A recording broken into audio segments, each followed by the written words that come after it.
The map of Europe changed after the Franco-Prussian War of 1870, but also so did the economics.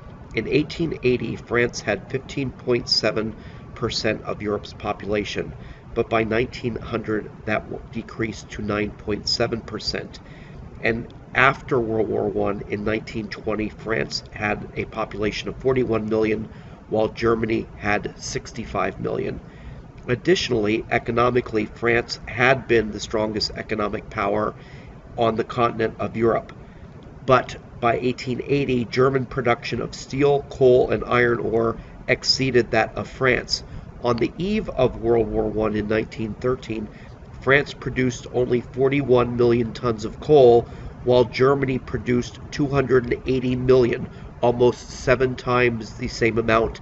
And even after World War I was over, before World War II, France still only produced 47 million tons of coal, whereas Germany produced 351 million. So it wasn't just the borders of Europe changed, but also the economic power of Germany became so much stronger than that of France. This led to different alliance systems. As we stated before, the Allies were the French and the Russians against the expansion of the Germans. The Germans also sided with Austria-Hungary, as well as the Ottoman Empire. And Great Britain at first was neutral, but because Germany started to build a very large navy, Great Britain was very upset over this, and they decided to join with France and Russia in the alliance system. World War I was not caused by the first shot, but the idea of mobilization, of mobilizing before an adversary can. If one state mobilized against the other, then all the states would join. So, for example, if Italy mobilized against France over the Kingdom of Savoy, then Russia would mobilize against Germany and Austria. So this idea of preparation, or who is going to move first, the element surprise was very important. Key to Germany's success was Alfred von Schlieffen, the head of the German army. He decided that what was necessary is that his country would need to be on the offensive. Because it is surrounded by Russia and France, it could not just sit idly still. So therefore, it must act first. They came up with the von Schlieffen plan, where, because France was stronger than Russia, put the bulk of the forces on the French border and attack France first, destroy France, then shift all of their troops against the Russians in the east.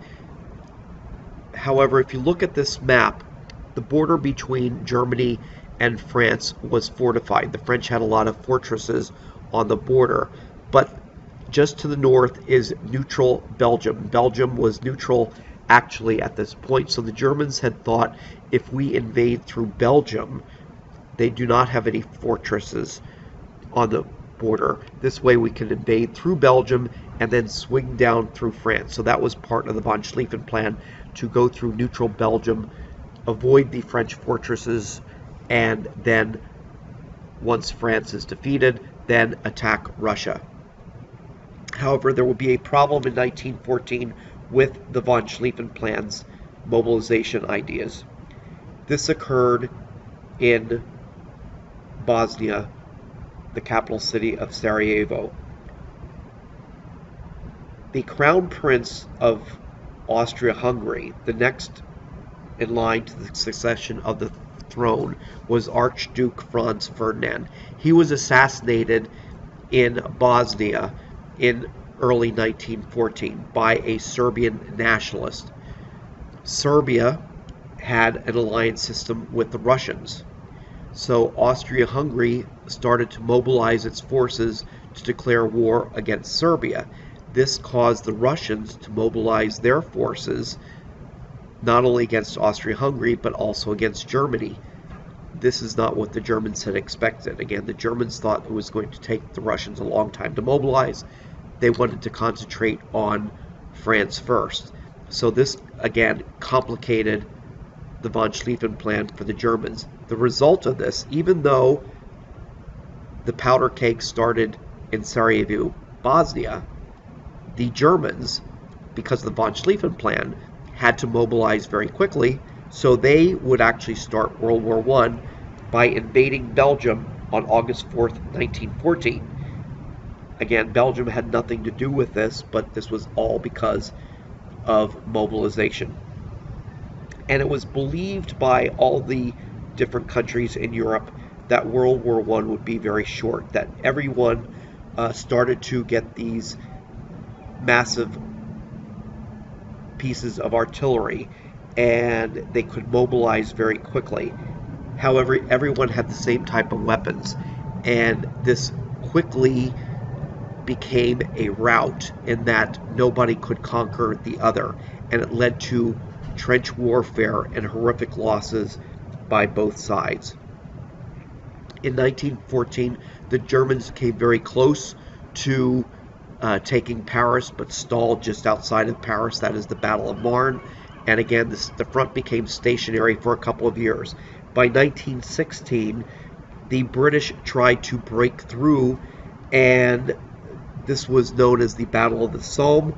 British General Douglas Haig looked for a weak point and established a big push along a short 18-mile segment of the front. They first laid down an intense artillery bombardment, round-the-clock shelling, and there were about 90,000 Allied divisions or Allied troops against about 60,000 Germans. So they thought in that short little area that they would be successful. You can see to the top right-hand corner the Somme River. This is again where the British launch. And on July 1st, 1916, at 7:30 a.m., within the first 10 minutes of the British getting out of their trenches, 14,000 British soldiers die. Again, in the first 10 minutes, 14,000 British soldiers die. Again, both sides have this long-range artillery pieces as well as machine guns. So as you're going out in the open, they are annihilated. By the end of that day, on July 1st, 1916, there are 57,000 British casualties, and over the next 140 days, the front is only moved 5 miles, only 5 miles. So again, in Western Europe, this basically became a stationary front, a very costly front in World War I.